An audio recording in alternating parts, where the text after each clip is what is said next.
안녕하십니까. 컨셉 시기기 과정을 수강하고 있는 미친 점장 N 점장입니다. 오늘 제가 이 자리에서 드릴 이야기는 이론을 현장에 적용한 실제 사례입니다. 현장에서 매출이 급락하고 손님이 줄어들고 직원의 사기가 나락으로 떨어진 매장을 되살린 이야기입니다. 실제 현장의 생존 기록인 것입니다. 이 발표는 단순한 보고서가 아니라 이 자리에 계신 여러분들께 반드시 필요한 생존 전략입니다. 자, 그럼 위기를 기회로 바꾼 이야기를 지금부터 시작해 보겠습니다. 137일. 이 기간은 무엇을 의미하는 걸까요? 그것은 2023년 매출이 급락한 기간입니다. 그리고 제가 잠시 매장을 비웠던 시간이기도 합니다. 여러분, 이 그래프는 단순한 수치가 아닙니다.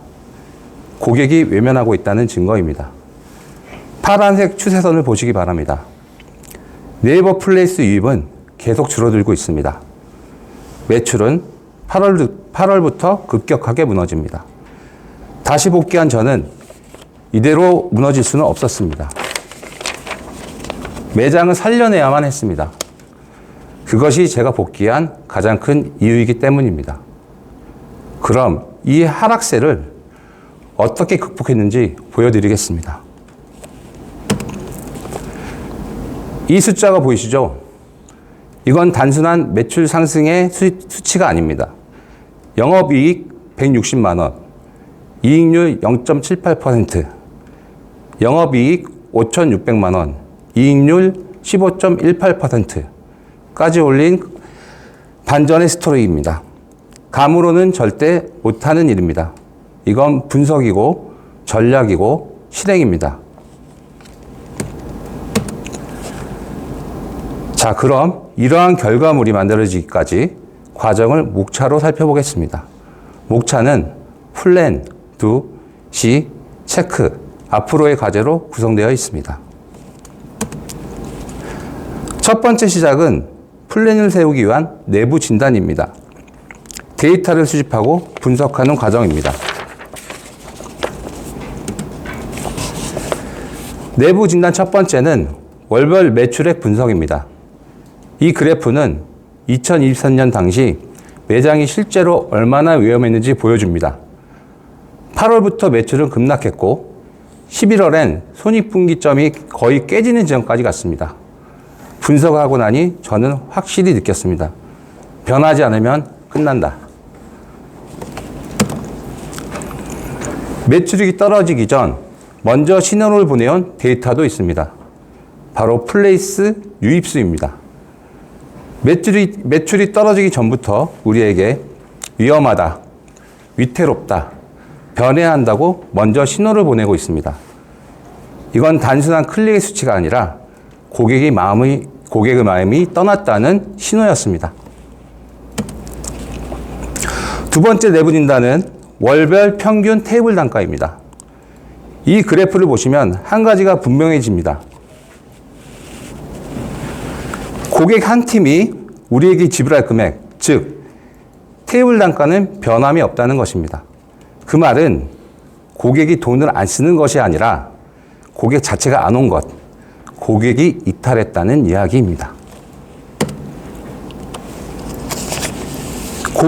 고객은 여전히 먹을 의사도 있고 돈을 쓸 용의도 있습니다. 다만 우리 매장을 선택하지 않은 것뿐입니다. 이건 명백한 이탈이었고 매력의 상실입니다. 다시 말해 방문할 이유가 없는 재미없는 매장이 되어버린 것이었습니다. 세 번째 내부 진단은 주중 주말 매출의 평균입니다. 파란색 선이 주말 매출입니다. 2023년 주말 매출은 8월 이후부터 급격하게 떨어지고 있습니다. 주중 매출의 하락보다 주말 매출 하락폭이 매우 큽니다. 그 결론은 하나입니다. 우리 매장의 핵심 고객인 가족 고객이 이탈했다는 것입니다. 가족 고객은 더 이상 외식 장소로 우리를 선택하지 않았습니다. 그 결과 주말 매출이 무너졌고 전체 매출도 흔들렸습니다. 이건 단순한 하락이 아니라 고객의 선택을 잃은 것이었습니다. 네 번째 내부 진단은 점심과 저녁 매출의 비중입니다. 점심 매출 비중이 30% 아래로 떨어진 8월부터 전체 매출도 급속도로 무너집니다. 이 데이터를 통해 점심 매출 비중에 생존 마지노선은 30% 이상이라는 걸 알 수 있었습니다. 확실한 패턴을 보였습니다. 점심 매출 비중이 30%를 넘으면 매출이 살아났고 30% 아래로 떨어지면 전체가 무너졌습니다. 그래서 저는 결단했습니다. 점심이 살아야 매장이 산다. 성장을 위해 점심 매출 비중 목표를 35% 이상으로 설정하였습니다. 내부 진단 종합입니다. 매장의 매력은 없고 가족 고객은 이탈했고 고객은 떠났고 점심 매출은 무너졌습니다. 이 네 가지를 동시에 해결하지 않으면 회복이 불가능했습니다. 내부 진단 분석 결과는 저에게 큰 깨달음을 주었습니다. 이때부터 매출을 쫓지 않기로 했습니다. 대신 고객 경험, 메뉴, 서비스 품질과 같은 인풋을 바꾸기로 했습니다. 농부가 씨앗을 뿌려야 열매를 얻듯 매출은 인풋의 열매란 걸 알게 되었습니다. 좋은 인풋을 꾸준히 쌓으면 매출은 반드시 따라옵니다.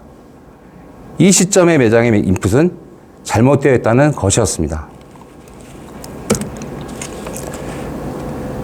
내부만 보고 판단하면 반쪽짜리 진단이 됩니다. 외부 환경도 진단해 봐야 했습니다. 경쟁 업체는 어떻게 움직이는지, 우리 상권의 소비 패턴은 어떤지, 그리고 가장 중요한 건 지금 고객이 무엇을 원하고 있는가. 그걸 알아야 진짜 전략을 수립할 수 있었습니다. 첫 번째 외부 진단은 상권의 개요입니다. 미아사거리는 사람이 없는 곳이 아닙니다. 고객도 많고 잘 되는 매장도 수두룩합니다. 우리 매장은 핫플레이스와는 다소 거리가 있는 외곽에 위치해 있습니다. 기다려선 안 됐고 찾아오게 만들어야 했습니다. 고객이 찾아오게 만드는 그 무언가가 필요했습니다. 두 번째 외부 진단은 상권의 소비력입니다. 그래프가 보이시나요? 소비는 줄지 않았습니다. 상권의 소비력은 꾸준히 유지되고 있습니다. 문제는 고객이 지갑을 닫은 것이 아니라 우리를 안 고른 겁니다. 선택을 못 받은 음식점이었습니다. 무서운 말이지만 인정해야 했습니다. 세 번째 외부 진단은 상권 내 주요 고객층입니다. 상권 내 주요 고객층은 여전히 40대 이상 여성 고객이었습니다. 저희 매장 또한 40대 이상 여성 고객과 가족 단위 손님들이 많았던 매장이었습니다. 그런데 어느 순간 그들은 발길을 끊기 시작했습니다. 우리를 떠나 다른 어딘가에서 소비를 하고 있던 것입니다. 그들을 붙잡지 못한 결과 매출은 무너졌습니다.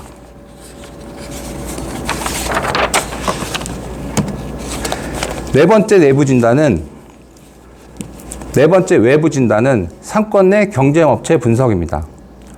상권 내 매출 1위 매장은 다르게 움직이고 있었습니다. 점심에 강하고 40대 여성 고객을 정확히 노렸고 가격 전략까지 구조적으로 설계되어 있습니다.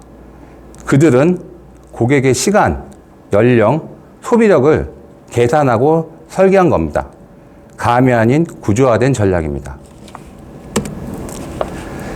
매출 2위 매장도 역시였습니다. 정확히 30에서 50대 여성 고객을 그 중에서도 소비력을 갖춘 고객을 집중해서 공략하고 있었습니다. 이 매장의 타겟은 30대에서 50대 백화점 내방 여성 고객입니다. 이 매장도 누구를 공략할지 명확히 하고 있습니다. 60대 남성, 건강식, 점심 집중, 심플합니다. 하지만 강합니다. 정체성이 뚜렷합니다. 우리 매장도 타겟층을 명확하게 정해야 한다는 것을 알려주고 있습니다. 이 매장은 20년 이상 영업하고 있습니다. 20년 이상 꾸준히 운영된다는 것은 대단한 일입니다. 기본기와 본질에 충실해야 가능한 일입니다.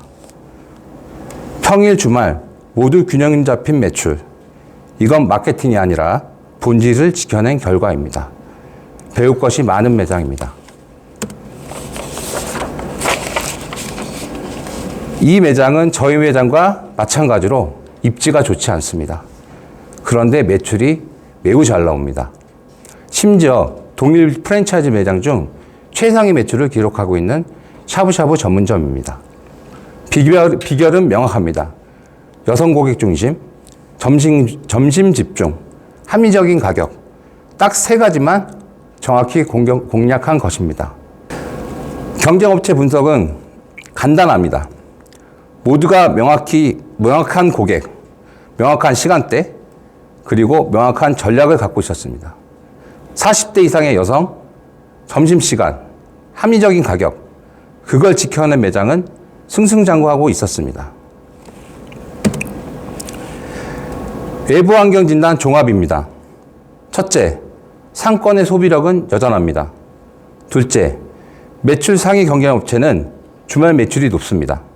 셋째, 매출 상위 경쟁업체는 점심 매출도 높습니다. 그리고 결정적으로 우리는 40대 이상의 여성 고객을 경쟁 매장에 다 뺏기고 있었습니다. 전략을 다시 짜야 했습니다. 우리의 핵심 고객은 40대 이상 여성입니다. 이 고객층은 상권 내 주요 고객층이며 가족의식의 메뉴 선택권을 쥐고 있는 결정권자입니다. 따라서 이 고객층의 방문 목적에 부합하는 메뉴 전략, 가격 전략, 마케팅 전략에 집중해야 했습니다. 내부 진단과 외부 진단을 마치고 고객이 떠난 이유가 명확해졌습니다. 이제는 전략 구축과 실행을 할 때입니다. 지금부터 저희 매장이 실제로 실행한 생존기, 두 전략의 구체적인 실행 항목을 보여드리겠습니다.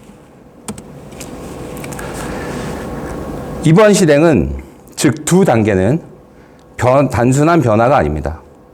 떠난 고객을 다시 돌아오게 만드는 전략적 전환입니다. 첫 번째, 메뉴를 다운사이징 했습니다. 두 번째, 선택 속성을 공략하여 방문 목적을 강화했습니다. 세 번째, 고객 경험을 새롭게 설계하였습니다. 마지막으로 내부 고객 근무 환경을 개선했습니다. 이번 두는 겉모습 바꾸기가 아닙니다. 잘못된 인풋을 바로잡는 과정입니다. 매출을 되살릴 수 있는 실질적인 승부수였습니다. 리브랜딩 전략 첫 번째, 메뉴 다운사이징입니다. 식사 전용 메뉴는 두 가지를 삭제하고 두 가지를 리뉴얼했습니다. 메뉴 삭제로 주방 효율은 개선됐고 리뉴얼한 메뉴는 가성비가 높아졌습니다. 메뉴 다운사이징의 핵심 전략은 상차림이었습니다. 항상 가득한 반찬들, 정작 남겨지는 반찬이 허다했습니다. 주방은 바쁘고 원가는 높고 메뉴 가격 구조는 어정쩡했습니다. 그래서 과감히 쳐냈습니다. 양념게장, 야채구이, 잡채를 삭제했습니다. 원가가 높고 조리 과정이 복잡한 반찬은 뺐습니다. 불필요한 건 줄이고 갈비의 품질을 유지하며 가격을 인하할 수 있었습니다. 그것도 작은 액수가 아닌 1인분당 5,000원이라는 가격을 인하할 수 있었습니다. 이것이 바로 가격과 품질을 동시에 개선한 다운사이징이었습니다. 양념게장, 야채구이, 잡채. 과연 갈비집에 온 고객이 진짜 원하는 메뉴일까요? 우리는 냉정하게 판단했습니다. 1회 제공에 1,000원이 넘는 원가의 반찬, 먹지도 않는 구성품. 그래서 정리했습니다. 게장 때문에 갈비집에 오진 않는다. 이 한마디로 끝났습니다. 우리는 고객이 진짜 원하는 것에만 집중하기로 했습니다. 리브랜딩 두 번째 전략, 선택 속성 공략입니다. 갈비는 가족 모임에 최적화된 메뉴입니다. 그래서 선택 속성을 공략을 강화했습니다. 생일 예약팀에게는 생일상과 생일 모자를 제공하는 이벤트를 준비했습니다. 그 결과 가족 단위 방문이 눈에 띄게 증가하였습니다. 이건 단순한 서비스가 아니라 가족의 추억을 만드는 전략이었습니다. 리브랜딩 전략 세 번째, 고객 경험 확대입니다. 불쇼가 시작되는 순간 고객의 시선은 숯불에 고정됩니다. 참수위에 퍼지는 불꽃. 그 순간이 고객에게는 죄송합니다.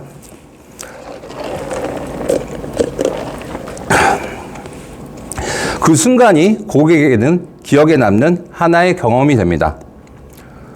우리는 갈비를 파는 것이 아니라 다시 오고 싶은 이유를 팔아야 했습니다. 리브랜딩을 통해 세 가지 고집을 확립했습니다. 첫 번째 선택, 두 번째 공법, 세 번째는 훈연입니다. 이 세 가지 고집을 경쟁업체와 차별화된 기준으로 발전시키고 있습니다.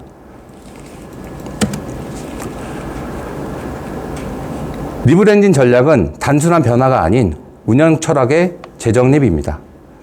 불필요한 요소를 제거하고 핵심에 집중하니 합리적인 가격에 고품질 메뉴를 제공하는 운영 정책이 가능해졌습니다. 이 전략으로 고객의 신뢰를 회복하고 재방문을 높이는 강력한 구조가 만들어졌습니다. 합리적인 가격, 뛰어난 품질, 이 두 가지를 동시에 잡은 것이 이번 리브랜딩 전략의 핵심입니다. 리브랜딩 전략 네 번째, 내부 고객 관리입니다. 이번 리브랜딩 전략은 단지 외형만 바꾸는 것이 아니라 운영의 중심을 바로 세우는 과정이었습니다. 그리고 그 과정에는 내부 고객의 적극적인 참여가 필요했습니다. 리브랜딩의 성공은 직원의 올바른 태도와 실행력, 동반되어야 하기 때문입니다. 그래서 저는 주간 미팅과 인력 재배치와 충원, 인센티브 제도 등을 통해 동반 성장하는 기업 문화를 조성해 스스로 직원이 몰입할 수 있는 시스템을 구축하였습니다. 슬라이드에 담긴 순환 사이클을 꼭 기억하시기 바랍니다. 모든 것은 태도에서 시작됩니다. 이를 즐기면 진심이 담긴 친절이 배어나오게 됩니다. 그 친절은 고객의 행복으로 이어집니다. 고객의 만족은 곧 우리를 성장시킵니다. 이 선순환 구조는 매장을 성장시키는 힘이 됩니다. 전략은 결국 결과입니다. 저점 대비 고객 수는 54.2% 증가했습니다. 그 비결은 단순합니다. 갈비의 품질은 그대로 유지하고 불필요한 비용을 과감히 정리했고 고객이 체감하는 가성비는 높아졌습니다. 재방문과 지인 추천이 자연스럽게 증가하였습니다. 이것이 바로 전략이 만든 변화입니다. 자, 그럼 어떤 성과를 달성했는지 살펴보겠습니다. 이제 전략 실행 뒤 그 결과를 확인한 플랜 2, C, 체크 중 C의 단계입니다. 2024년 5월 리브랜딩 전략 실행 이후 매출은 전년 동일 구간 대비 전 구간 성장하였습니다. 특히 2024년 12월은 3억 7천만 원대의 매출액을 달성하였습니다. 전략 실행의 효과는 데이터로 증명되었습니다. 매장의 결제 건수도 크게 늘었습니다. 리브랜딩 전략이 고객의 지갑을 열게 만들었다는 명백한 증거입니다.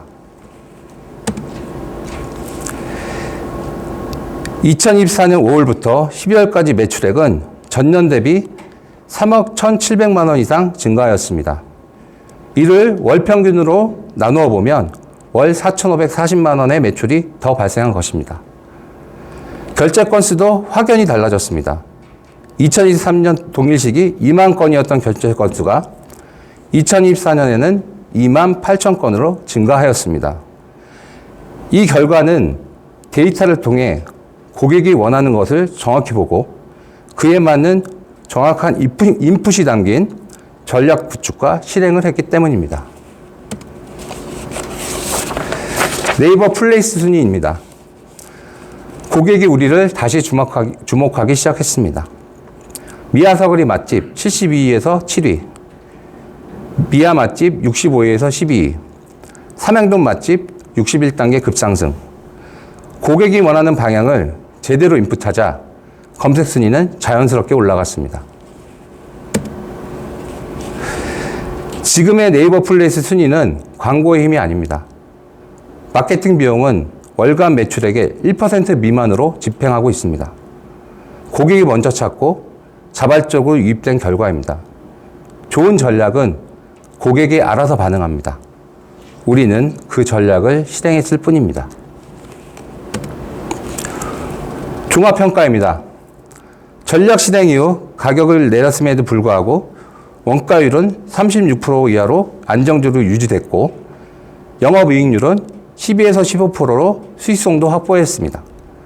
무엇보다 월 평균 고객수가 28.3% 증가하였고 지금 현재 추세를 분석해보면 더 많은 고객이 증가할 것이 예상됩니다.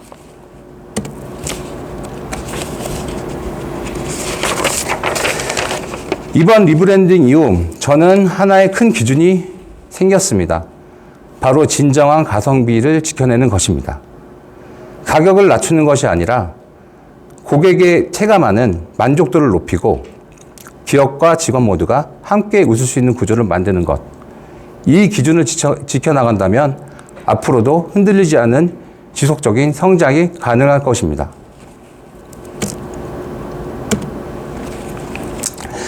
마지막 단계인 체크입니다.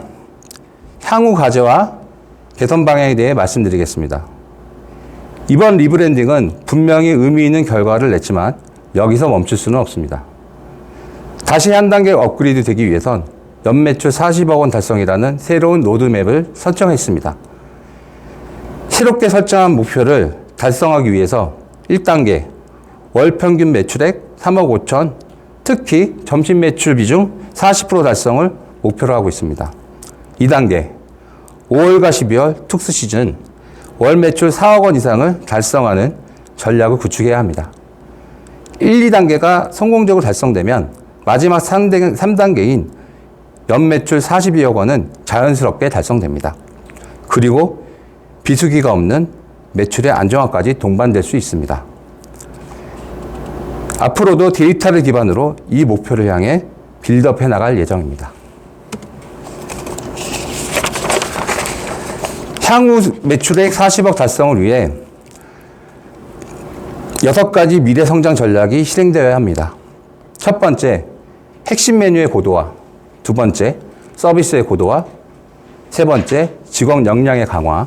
네 번째, 마케팅 전략. 다섯 번째, 운영 효율성 극대화. 여섯 번째는 지속적인 모니터링과 개선입니다. 이 전략들은 각자 역할을 하면서 유기적으로 맞물려 지속 가능한 매출 성장의 기반을 만들어갈 것입니다.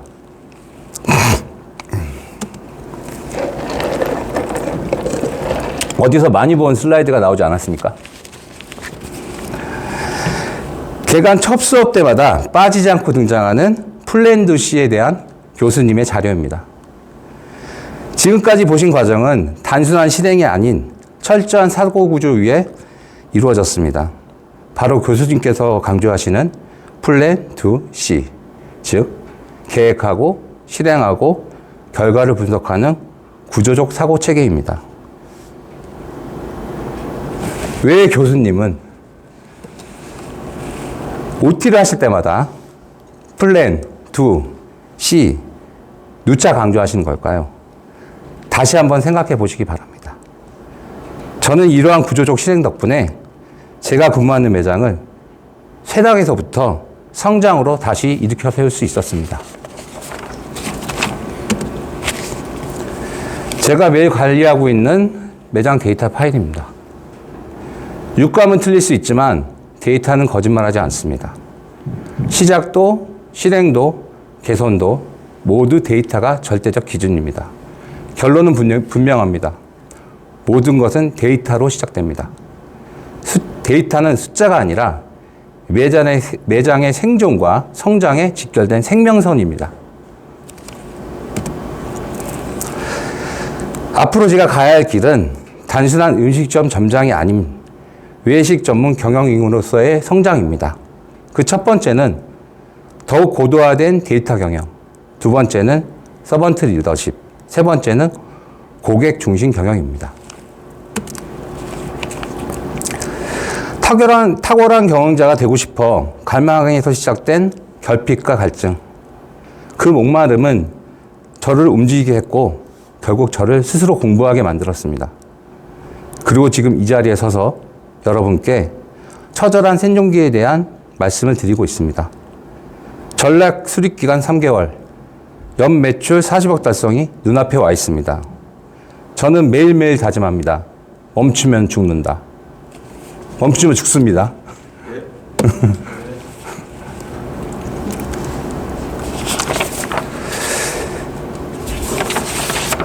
마지막으로 꼭 드리고 싶은 말이 있습니다.